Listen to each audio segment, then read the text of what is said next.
Shalom Jemaat Family Blessing, puji nama Tuhan. Pada malam hari ini kita boleh kembali beribadah doa malam pada malam hari ini.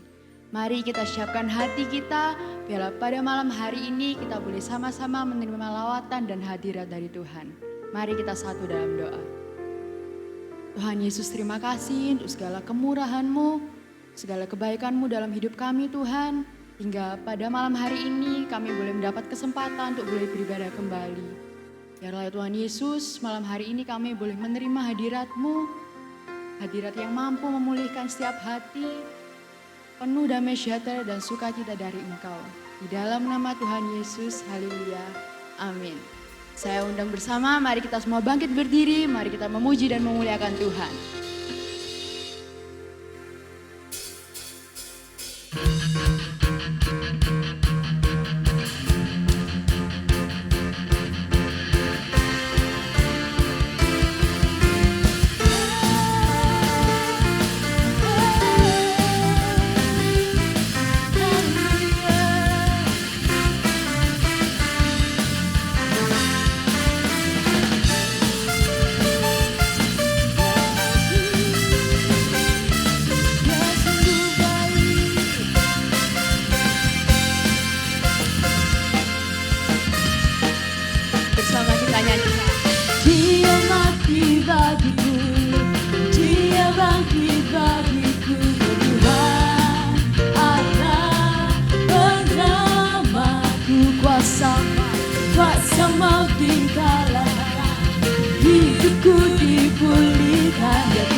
Dia ada di dalamku, bergerak di hidupku, Tuhan Allah kekuatanku, Dia penuhi hati dengan kuasa kasih-Nya, ya Tuhan Allah kemenangan. Bersama angkat jempol.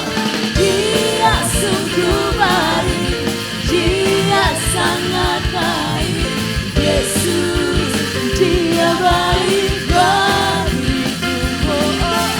Dia sungguh baik, Dia sangat baik, Yesus, Dia baik bagiku. Musik memuji Tuhan, haleluya.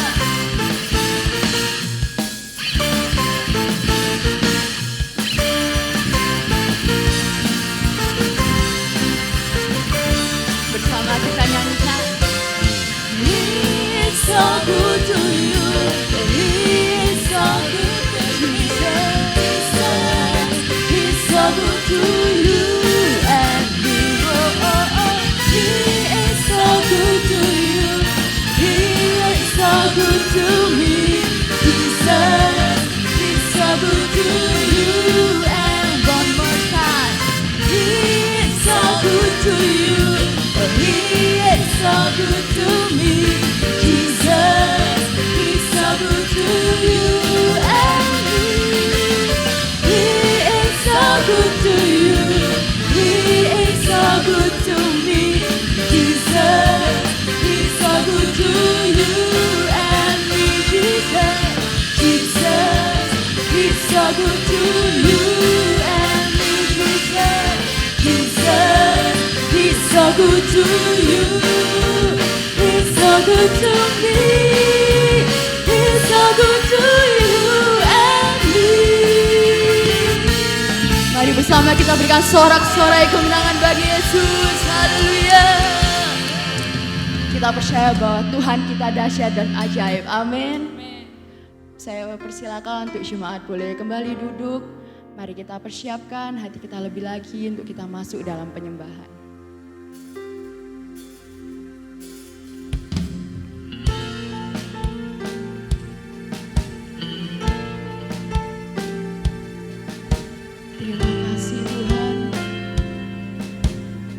pada malam hari ini, lewat lagu ini Tuhan, kami bersama-sama menyatakan bahwa kami gak bisa apa-apa tanpa Engkau Tuhan. Karena hanya Kaulah seorang sahabat dan hanya kehadiran-Mu yang kami perlu. Kemanakah aku dapat pergi, menjauhi Roh-Mu yang suci, Kau sahabat dan Kau dekat,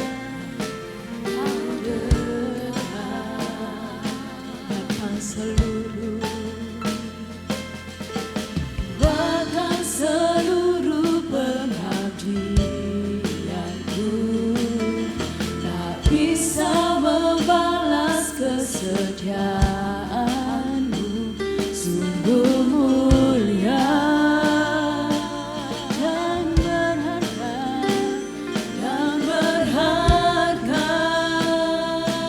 katakan sungguh besar, sungguh besar pengorbanan-Mu bagiku. Terima kasih Tuhan, lalu dalam untuk dimengerti, sungguh besar, sungguh besar, sungguh indah yang Kau pikirkan tentangku, tak terselami lagi. Katakan sungguh indah, sungguh indah.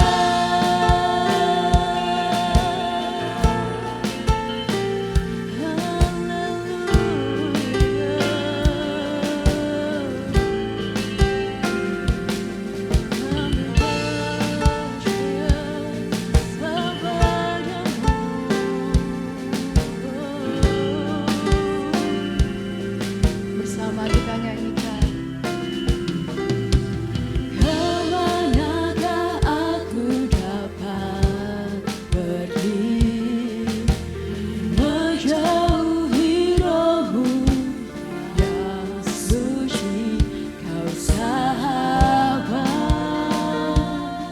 dan Kau dekat,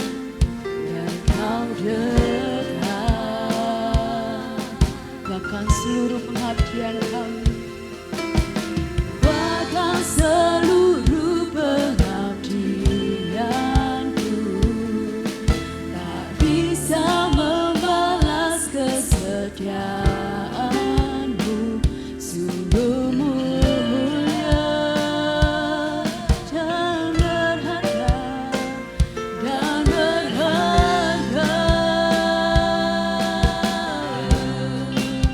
sungguh besar pengorbanan-Mu bagiku,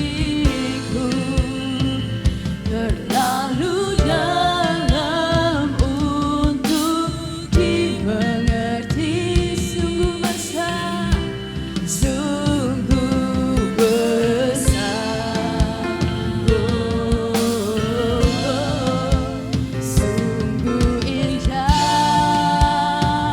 yang Kau pikirkan tentangku, tak terselami bagiku. Terima kasih Tuhan, sungguh indah, sungguh besar pengorbanan-Mu bagiku, terlalu dalam untuk sebab kasih-Mu sungguh besar pada setiap kami Tuhan. Besar, sungguh indah yang Kau pikirkan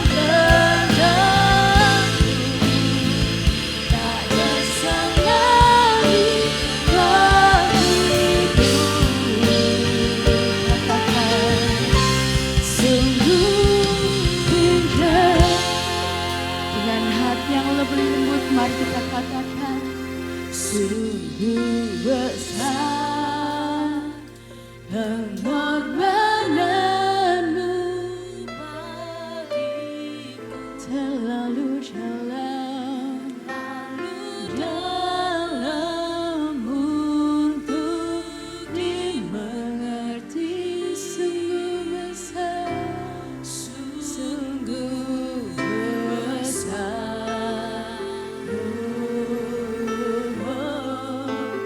sungguh indah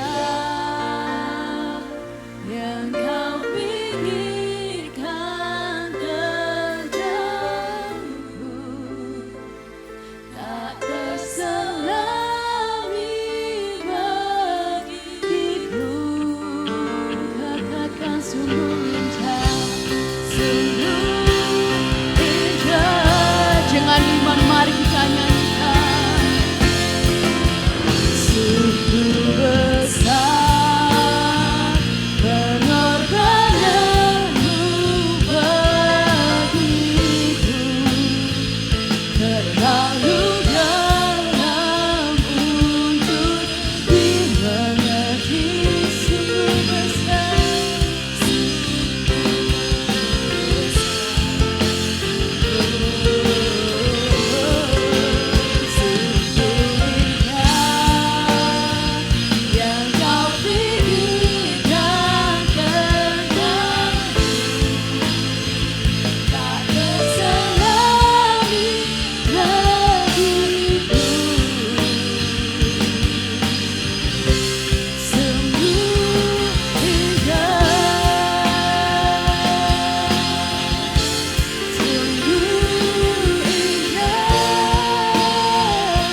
kami Tuhan.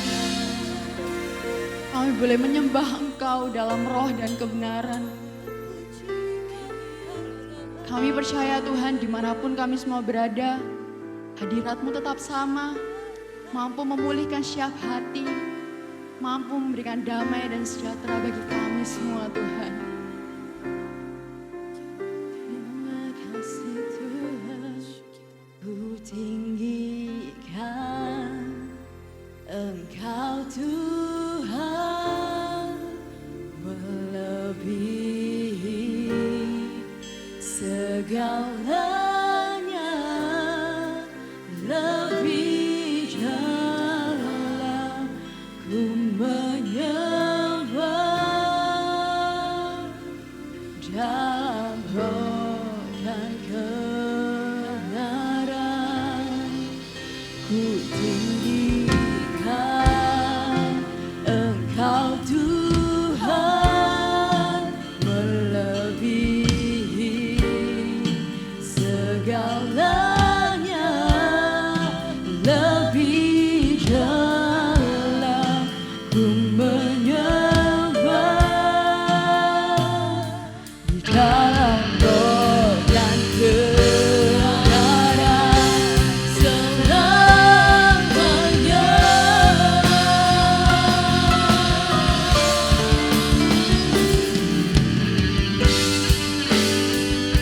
Terima kasih Tuhan. Kami mau nyatakan bahwa kasih setiamu begitu besar dalam hidup kami Tuhan, dan nyata dalam hidup setiap kami. Terima kasih Tuhan.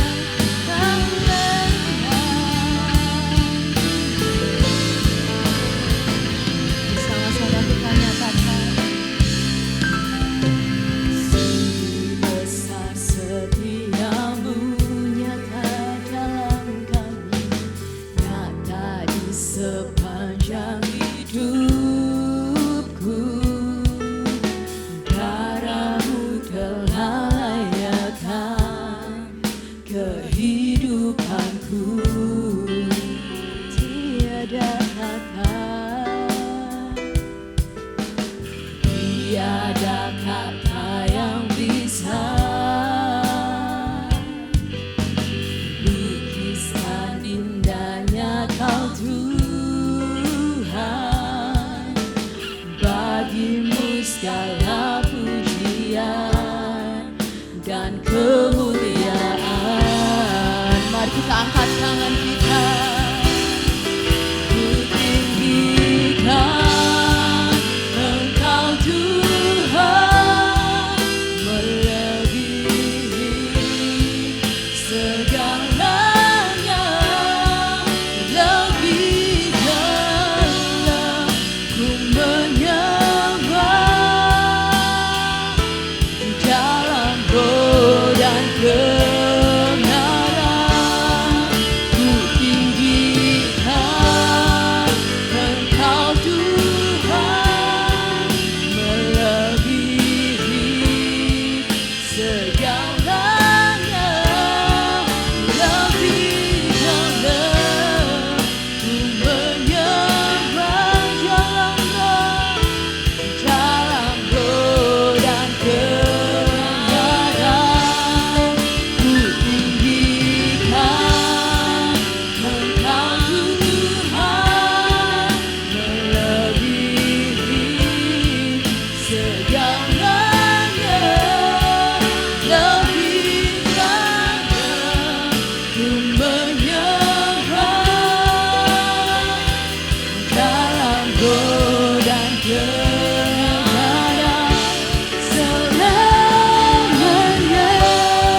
untuk hadirat-Mu pada malam hari ini. Kami boleh memuji Engkau, kami boleh menikmati hadirat-Mu yang benar-benar luar biasa dalam kami Tuhan. Dan sebentar Tuhan kami akan menikmati firman-Mu, urapi hamba-Mu yang menyampaikan. Bila apapun yang Dia sampaikan Tuhan semuanya berasal dari Engkau. Dan biarlah kami boleh menangkap rema dan janji-janji dari firman-Mu. Di dalam nama Tuhan Yesus, haleluya, amin. Jemaat yang dikasihi Tuhan, sebelum mendengarkan kebenaran firman Tuhan, kita akan memberikan persembahan yang terbaik untuk pekerjaan Tuhan di Gereja Family Blessing. Jemaat bisa transfer ke rekening gereja yang ada di layar atau bisa scan QR Code dengan aplikasi e-money yang ada di layar. Tetapi sebelumnya, mari kita bersatu di dalam doa. Bapa di dalam surga, sungguh kami mengucap syukur atas berkat-berkat yang telah Engkau limpahkan dalam hidup kami. Sekarang dengan hati yang penuh ucapan syukur dan penuh sukacita, kami akan memberikan persembahan yang terbaik untuk pekerjaan-Mu di tempat ini. Terpujilah Engkau, dalam nama Tuhan Yesus Kristus kami telah berdoa. Haleluya, amin. Selamat memberi.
Shalom, puji Tuhan.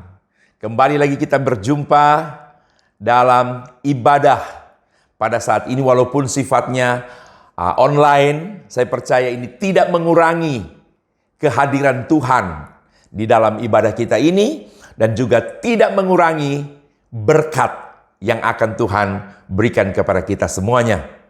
Kepada Tuhan saya bersyukur atas waktu yang Tuhan masih berikan kepada saya. Kalau hari ini saya masih hidup, saya tahu itu kesempatan yang Tuhan berikan bagi saya. Dan tentunya kesempatan hidup yang Tuhan berikan punya maksud dan punya tujuan. Apa gerangan yang menjadi tujuan Tuhan masih memberikan saya hidup? Saya yakin tujuannya adalah Tuhan mau supaya hidup saya semakin menjadi berkat. Dan khususnya bagi jemaat Tuhan yang ada di GBI Family Blessing. Puji Tuhan, ya. Nah, kepada Bapak Gembala saya juga berterima kasih. Dalam hal ini Bapak Pendeta Hani Prayogo, Master Teologia.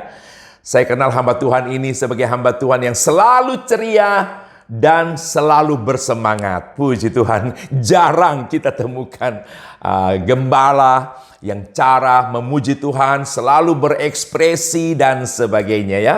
Puji Tuhan. Kita masih berada dalam suasana Paskah. Oleh karena itu, pada kesempatan ini saya akan menyampaikan firman Tuhan yang masih berkaitan dengan Paskah. Saya akan memberikan tema dampak kuasa kebangkitan. Puji Tuhan ya, dampak kuasa kebangkitan. Saya mengambil dasar firman Tuhan di dalam Lukas pasal yang ke-24 ayat 1 sampai ayat yang ke-8. Tetapi pagi-pagi benar pada hari pertama minggu itu, mereka pergi ke kubur membawa rempah-rempah yang telah disediakan mereka. Mereka mendapati batu sudah terguling dari kubur itu. Dan setelah masuk, mereka tidak menemukan mayat Tuhan Yesus. Sementara mereka berdiri termangu-mangu karena hal itu, tiba-tiba ada dua orang berdiri dekat mereka memakai pakaian yang berkilau-kilauan. Mereka sangat ketakutan dan menundukkan kepala. Tetapi kedua orang itu berkata kepada mereka, "Mengapa kamu mencari Dia yang hidup di antara orang mati? Ia tidak ada di sini. Ia telah bangkit. Ingatlah apa yang dikatakannya kepada kamu ketika ia masih di Galilea." Ayat yang ke-7, yaitu bahwa anak manusia harus diserahkan ke tangan orang-orang berdosa dan disalibkan, dan akan bangkit pada hari yang ketiga. Maka teringatlah mereka akan perkataan Yesus itu. Puji Tuhan. Bapak Ibu yang saya kasihi, sebelum kita masuk pada materi pokok atau pokok materi tentang dampak kuasa kebangkitan, terlebih dahulu saya mengajak Bapak Ibu untuk sama-sama kita melihat perihal kebangkitan itu sendiri. Ya, jadi sebelum kita bicara tentang dampak daripada kuasa kebangkitan, saya mengajak Bapak Ibu untuk sama-sama kita melihat terlebih dahulu perihal kebangkitan. Sebagai orang percaya, firman Allah itu menjadi pedoman dan pegangan hidup kita. Nah, melalui firman yang adalah pedoman hidup kita ini, kita mengerti dan kita mengetahui dengan benar bahwa kebangkitan itu merupakan sesuatu yang real, sesuatu yang nyata. Dalam arti bukan dongeng, bukan sebuah hayalan, atau katakan saja ini bukan merupakan sebuah tahayul, atau juga bukan merupakan hasil dari sebuah rekayasa. Apa yang menjadi alasan bagi saya untuk mengatakan bahwa kebangkitan itu merupakan hal yang real? Alasan yang pertama, sebelum Yesus mati dan bangkit, Yesus sudah berulang kali menyatakan itu kepada murid-murid. Saya di akhir-akhir masa pelayanannya, Yesus mulai berbicara kepada mereka bahwa anak manusia akan diserahkan ke tangan orang berdosa. Dia akan disalibkan, mati, dikuburkan, tapi akan bangkit pada hari yang ketiga. Alasan yang pertama itu ya. Jadi Yesus sendiri sudah memberitahukan sebelum peristiwa kematian dan kebangkitan itu terjadi. Alasan yang kedua, bahwa kebangkitan itu merupakan sesuatu yang real. Wanita-wanita yang pergi ke kubur pada hari pertama minggu itu dikatakan, tentunya di bawah komando Maria Magdalena. Di sana ada Yohana, ada Maria ibu Yakobus, dan juga para wanita-wanita yang lain. Dengan satu harapan, mereka pergi ke kubur pada waktu itu, yaitu untuk menjumpai Yesus walaupun ketika itu sudah dalam wujud mayat. Tujuan mereka adalah mau merempah-rempahi mayat daripada Yesus ketika itu. Nah, saudara, jadi apa yang saya maksudkan bahwa bukti kebangkitan merupakan hal yang real terkait dengan wanita-wanita yang pergi ke kubur. Waktu mereka pergi ke kubur, yang mereka dapati batu penutup kubur itu sudah tergolek, sudah terguling. Dan mereka melihat ke dalam kubur yang semula di dalamnya terdapat mayat Yesus, tetapi ketika itu kuburnya sudah kosong. Itu alasan yang kedua, bahwa kebangkitan merupakan hal yang real. Yang ketiga, malaikat yang menjelaskan kepada mereka bahwa kosongnya kubur karena Yesus sudah bangkit. Jadi alasan yang ketiga tentang kebangkitan merupakan hal yang real adalah keterangan atau penjelasan daripada malaikat pada waktu itu bahwa dia sudah bangkit, ya. Mengapa kamu mencari dia yang hidup? Katanya di antara orang mati. Ya, itu kata malaikat kepada Maria dan teman-temannya. Dan yang keempat, alasan bahwa kebangkitan itu merupakan hal yang real atau nyata, bukan dongeng, bukan hayalan dan sebagainya, bukan rekayasa, yaitu penampakan Yesus. Kepada siapa Yesus menampakkan diri? Tentunya yang pertama kepada Maria, ya. Kepada Maria waktu itu pergi dikubur, dan kita tahu ceritanya saat Maria dalam keadaan gundah gulana, hati yang sedang sedih dan susah, tiba-tiba dia mendengar ada suara dari belakang berkata, "Maria." Dan waktu dia menoleh ke belakang, semula Maria mengira yang memanggilnya adalah penunggu taman. Sampai dia berkata, "Kalau Tuhan yang mengambilnya, tolong beritahu saya supaya saya dapat mengambil mayat itu." Lalu karena Yesus tahu bahwa Maria tidak mengenalinya, Yesus memanggil untuk kedua kali. Dengan suara yang penuh wibawa tentunya, "Maria." Akhirnya Maria, dia mengenal bahwa itu suara daripada Yesus. Dan dia memanggil Yesus, berpaling dan dia berkata, "Rabuni," sambil berusaha untuk menjamah Yesus. Tetapi Yesus mencegah dia dengan berkata, "Jangan menjamah saya," karena dia belum pergi ke Bapa. Nah, saudara, jadi penampakan Yesus pertama kepada Maria. Yang berikut yang kedua, penampakan diri Yesus kepada murid-murid di sebuah ruangan yang sedang terkunci. Kenapa ruangan itu terkunci rapat dan mereka dalam ketakutan ketika itu? Rupanya mereka takut kepada orang Yahudi yang lalu lalang.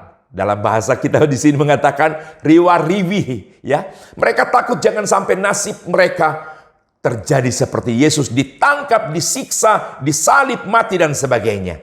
Jadi dalam ketakutan mereka berada di dalam ruangan itu.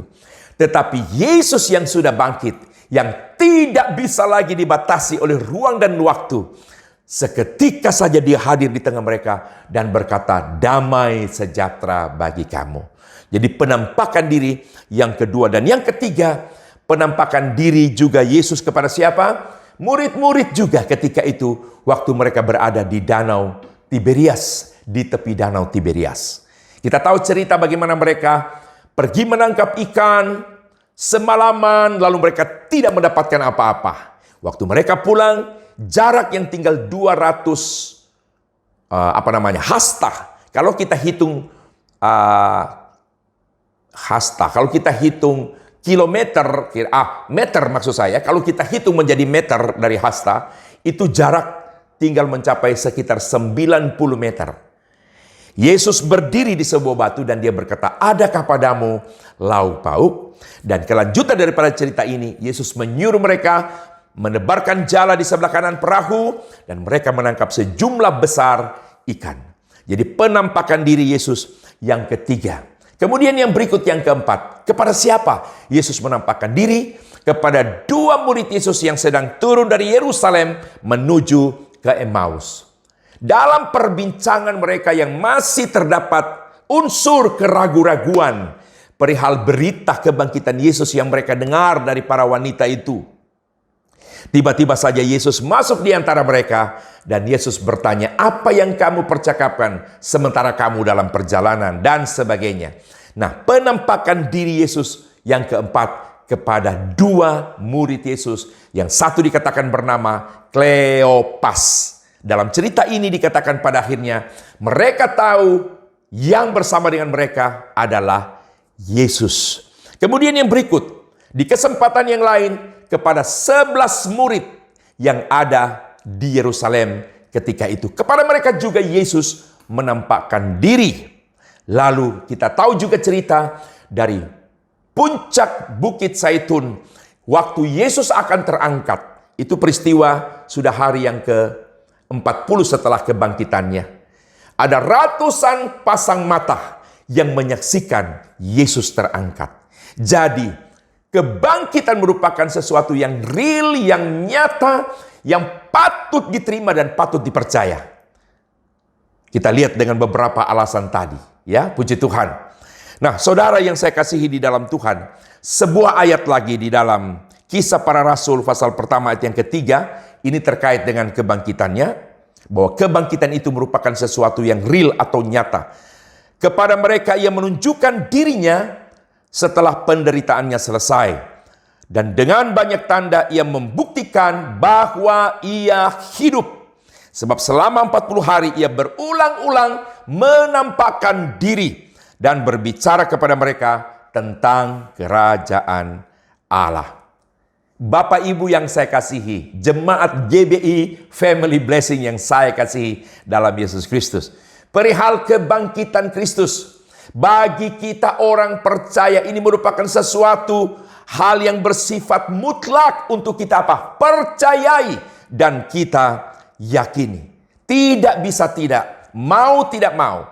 Tidak boleh ada tawar-menawar di sana. Jadi kebangkitan Kristus kita harus yakini 100% bahwa ini bukan hayalan, ini bukan dongeng, tapi betul-betul ini merupakan fakta yang tidak bisa dibantah sedikit pun.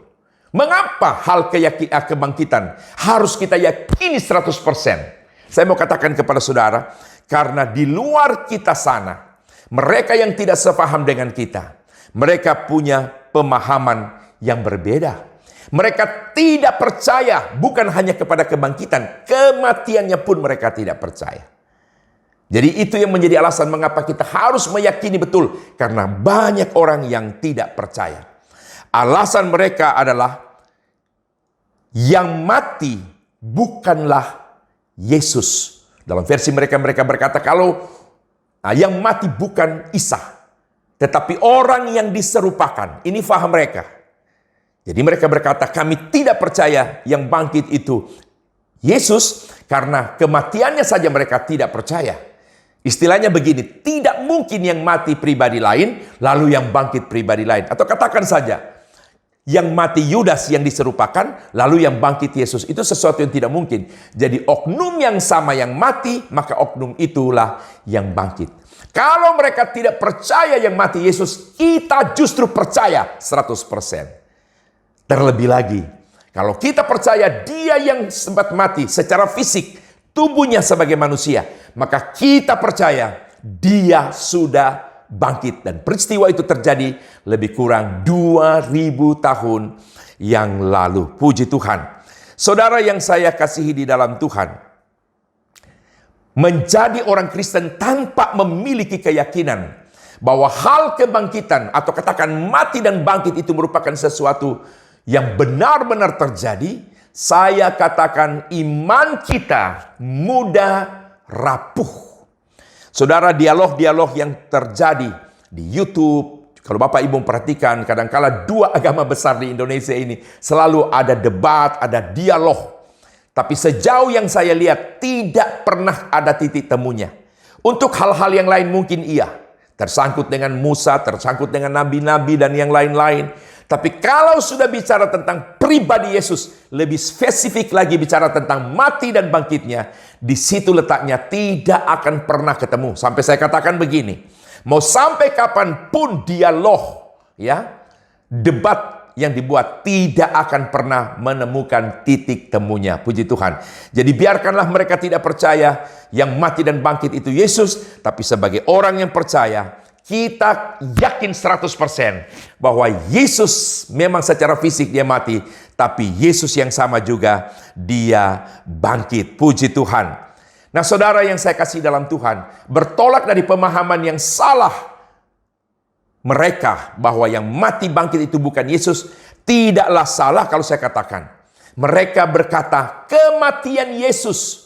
Karena mereka berkata kita mengatakan Yesus Tuhan. Jadi mereka berkata kematiannya itu adalah bukti kekalahan terbesar. Itu mereka katakan.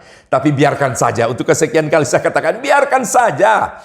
Mereka mau katakan kematian merupakan bukti kekalahan terbesar. Sebab kita punya keyakinan.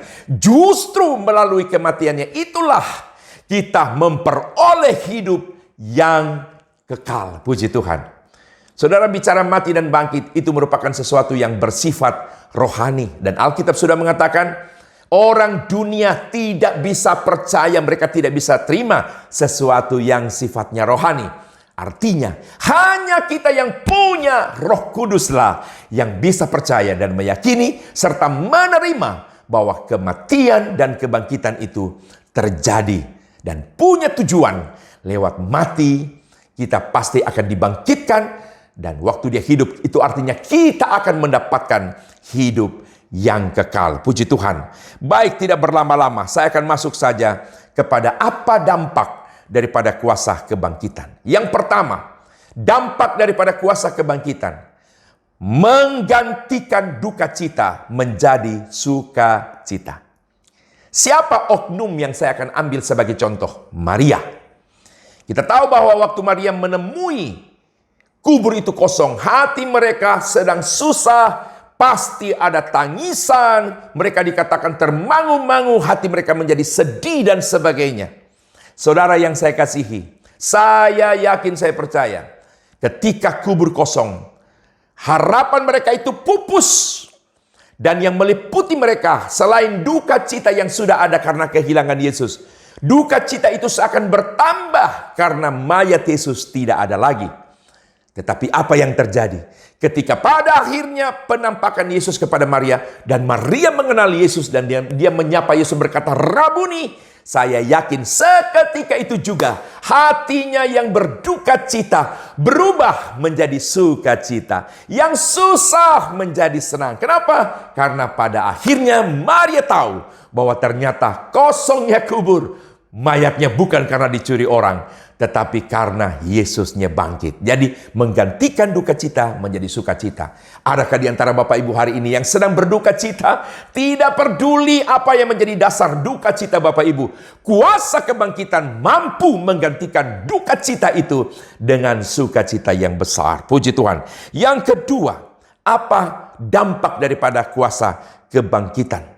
Yang kedua, melenyapkan ketakutan dan menggantikannya dengan damai sejahtera. Ketika murid-murid berada di satu ruangan yang sedang terkunci karena ketakutan, dan dasar ketakutan ini kepada orang Yahudi, saudara, seketika itu Yesus tiba-tiba ada. Dia yang bangkit, yang tidak bisa dibatasi lagi oleh ruang dan waktu.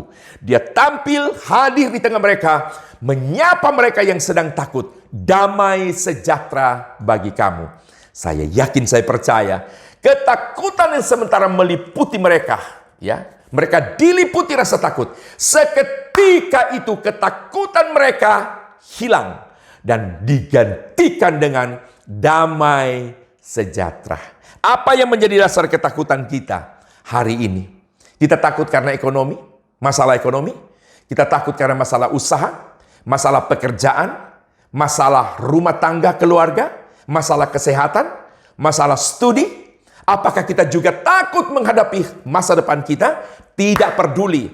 Apapun bentuk ketakutan, apapun alasan ketakutan saudara, yakin dan percaya kuasa kebangkitan akan mampu mengubahnya menjadi satu pribadi yang penuh dengan damai sejahtera. Dengan damai yang ada pada kita, kita bisa menatap hari esok dan kita berkata, sesulit apapun situasi hari ini, kita punya harapan. Kenapa? Yesus sudah bangkit. Jadi kuasa kebangkitan melenyapkan ketakutan dan memberikan kepada kita damai sejahtera. Yang berikut, yang ketiga, dampak daripada kuasa kebangkitan, mengubah kebimbangan atau keraguan-raguan menjadi percaya yang sungguh. Siapa mereka? Dua murid yang pergi ke Emmaus dari Yerusalem. Salah satu bernama Kleopas. Saudara yang saya kasihi di dalam Tuhan, mereka sudah dengar berita dari para wanita, tapi rupanya masih ada keraguan-raguan. Dan itu yang mereka perbincangkan di sepanjang perjalanan mereka menuju ke Emmaus. Yesus tahu kebimbangan dan keraguan itu, sehingga Yesus pergi bergabung dengan mereka. Katakan saja dia masuk di antara mereka dan dia bertanya, apa yang kamu percakapkan sementara kalian sedang berjalan? Ya, kalau bahasa di sini katakan ngomong opo. Kok serius ngono lho. Kalau Yesus bahasa Jawa, cek serius ngono lho. Ngomong opo. Mereka berkata itu tentang Yesus itu. Yesus tanya, ada apa memangnya? Mereka bilang, loh, memangnya sampean orang asing tak? Satu-satunya orang asing yang gak tahu yang terjadi sama Yesus itu. Kalau Yesus tanya, maksudnya apa? Loh, Yesus itu orang yang berkuasa. Baik dalam pekerjaannya, dalam perkataannya. Tapi pemimpin kita telah menyalibkan dia. Dan mati dikubur. Tapi kata perempuan-perempuan itu dia sudah bangkit. Masa sampean gak roh? Masa gak ngerti? Kalau kita Jawa kan kira-kira dialognya begitu. Singkat cerita. Pada akhirnya waktu Yesus mampir di rumah mereka, tiba di Emmaus, Yesus melakukan kebiasaannya. Ada roti di meja dan waktu mau makan Yesus pecahkan roti. Saat dia pecahkan roti, mata rohani mereka terbuka. Dan di waktu itulah mereka kenal. Ternyata oknum yang gabung bersama mereka di perjalanan adalah Yesus yang sudah bangkit. Puji Tuhan. Keraguan-raguan mereka berubah seketika menjadi percaya ketika mereka tahu yang bangkit adalah Yesus. Siapa lagi yang ragu? Thomas. Kita tahu perjumpaan Yesus kepada murid-murid di satu ruang yang terkunci. Itu pertama kali. Rupanya Thomas tidak ada. Si Dulen deh ya. Lagi jalan-jalan. Kemana? Pakuwon. Lagi lihat mungkin lagi ada sale besar-besaran. Ya, potongan harga. Kalau ibarat sekarang. Thomas lagi jalan-jalan ya. Nah, kalau orang Manado bilang gatal kaki begitu. Nggak bisa diam di satu tempat. Dia jalan sana. Untuk seorang yang bernama Thomas, Yesus datang lagi pada hari ke-8. Untuk apa? Supaya hatinya yang ragu berubah kembali menjadi percaya. Dan akhirnya perjumpaan itu terjadi. Yesus tunjukkan baik tangannya, lambungnya yang bekas tombak dan paku, menyuruh dia untuk mencucukkan jarinya. Supaya apa? Supaya apa yang dia ragukan itu bisa hilang. Dan saya percaya ketika pada akhirnya Thomas tahu Yesus dan menyaksikan sendiri, maksud saya, Yesus yang tadinya mati sudah bangkit, maka seketika keraguan-raguan kebimbangannya berubah menjadi percaya yang penuh. Puji Tuhan. Yang terakhir, apa dampak daripada kuasa kebangkitan? Dampak daripada kuasa kebangkitan yang terakhir adalah mengubah sebuah kegagalan menjadi kesuksesan besar. Apa yang saya akan angkat sebagai contoh? Kita tahu bahwa ketika mereka berada di satu tempat dan di bawah komando Petrus, sang ahli nelayan, dia hanya berkata begini di antara mereka, "Aku mau menangkap ikan." Kalau kita sekarang, "Aku mau menangkap ikan." Yang lain bilang, "Aku ikut, aku melu, saya mau ikut." Ini ikutlah mereka, walaupun tidak semua murid-murid ketika itu. Pergilah mereka, pergi ke danau dan mereka tahu persis di mana biasanya ikan itu ada. Ya, katakan saja mereka berada di tengah danau Tiberias. Semalam-malaman mereka berupaya dengan dasar pengalaman, ilmu yang mereka miliki tentang cara menangkap ikan. Dan saya pun percaya, saat di mana mereka turun pergi menangkap ikan adalah waktu yang tepat. Dari mana kita tahu waktunya tepat? Bapak Ibu, saya kira mungkin banyak di antara saudara yang dengar apa yang akan saya katakan, dan Bapak Ibu tidak tahu memang sebelumnya bahwa seorang nelayan pergi ke laut, katakan saja, hanya saja mereka di danau. Tidak mungkin mereka pergi menangkap ikan di waktu terang bulan. Kenapa? Rupanya ikan itu punya satu sifat yang positif, yang baik. Mereka mencari terang. Ya, mereka cari terang. Makanya seorang nelayan, dia akan bawa lampu khusus, di mana lampu itu di sekitarnya ditutup, supaya cahayanya itu ke bawah itu tidak berpijar begitu, tidak terpancar, ya, tidak melebar. Jadi mereka buat sedemikian rupa supaya cahaya daripada lampu itu dia hanya berada pada satu titik, dan ikan-ikan akan mencari cahaya itu, terang itu. Jadi waktu itu saya percaya bulan sedang tidak ada. Artinya dari segi waktu memang tepat mereka turun pergi menangkap ikan. Sudah didasari dengan pengalaman dan juga ilmu atau cara bagaimana caranya menangkap ikan. Tetapi secara tegas Alkitab mengatakan semalam-malaman mereka tidak mendapatkan apa-apa. Artinya hasilnya nol. Tidak dapat apa-apa. Waktu mereka pulang dengan keadaan yang kosong, Yesus menyapa mereka dari tepi danau dengan bertanya, adakah padamu lauk pauk? Adakah padamu lauk pauk? Kira-kira begitu. Simon bilang, Petrus bilang, nggak ono. Nggak ada. Yesus katakan apa? Tebarkanlah jalamu di sebelah kanan perahumu. Kalau mau pakai bahasa sekarang, Petrus bilang, di sini ta? Yesus bilang, iya. Nang kene ta? Iya. Ya ndak ono iwae. Ndak ada ikannya. Sen bener aja kau niku, sus. Petrus lebih tua dari Yesus jadi sus. Kalau seperti saya Herman, man. Ndak ada di sini. Loh, saya akan patuh kalau sampean itu suruh saya tebar jala di dalam sana. Loh, kalau sini saya bisa lihat kok dasarnya nggak ada ikan. Ya opo, nek tak tebarno jalaku rene.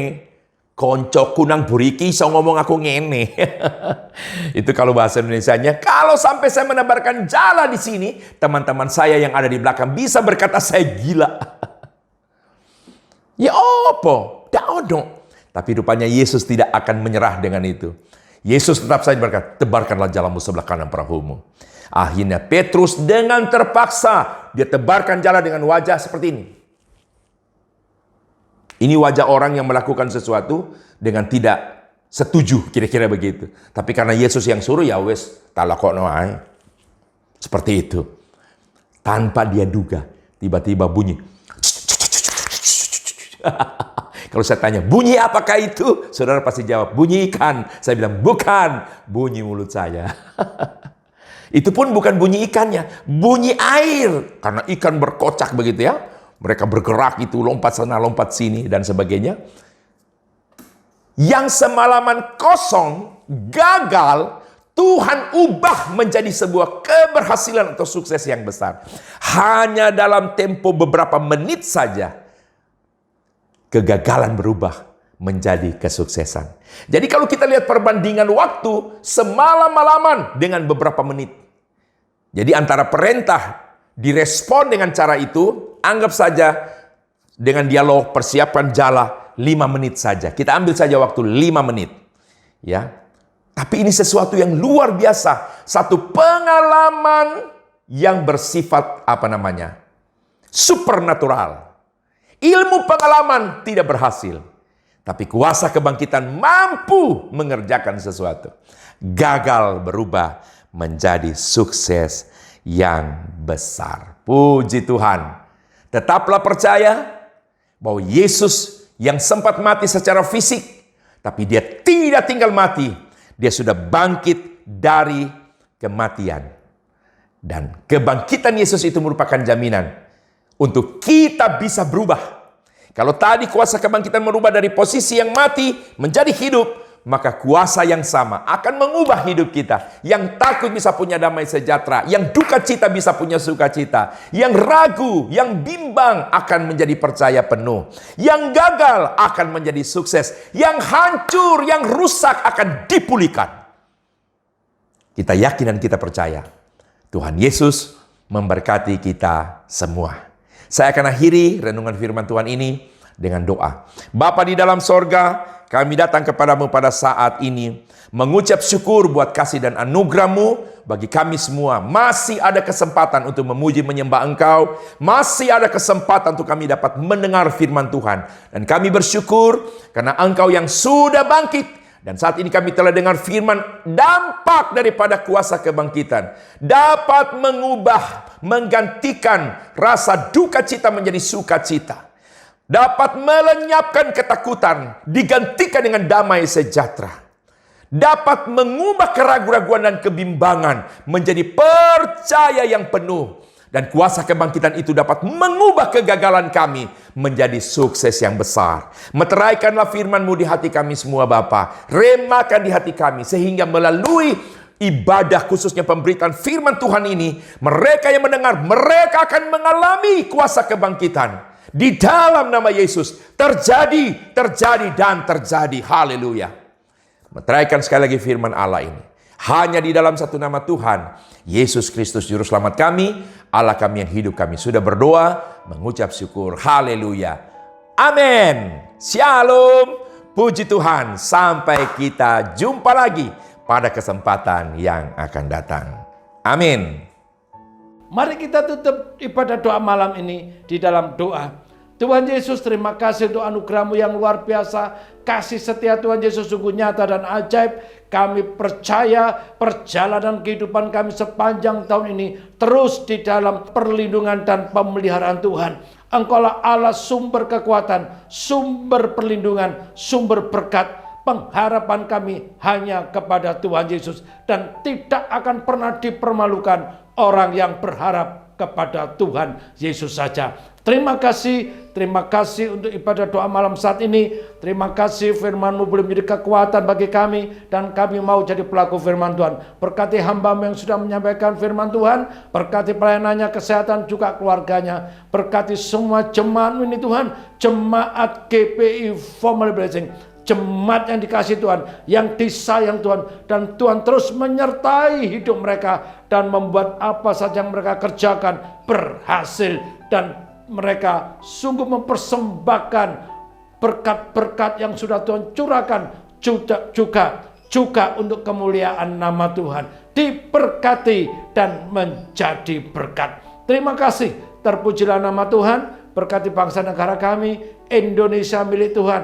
Indonesia dikasih Tuhan. Indonesia diampuni oleh Tuhan. Dosa-dosa bangsa kami diampuni Tuhan. Kami mohon belas kasihan-Mu Tuhan. Ampunilah dosa bangsa kami. Selamatkanlah Indonesia. Indonesia aman. Indonesia damai. Indonesia sejahtera. Indonesia penuh kemuliaan Tuhan. Di dalam nama Tuhan Yesus. Hujan pertobatan. Hujan keselamatan. Boleh melanda Indonesia. Berkati pemerintahan kami. Berkati presiden kami. Dan tim pembantu presiden. Wakil presiden. Para menteri.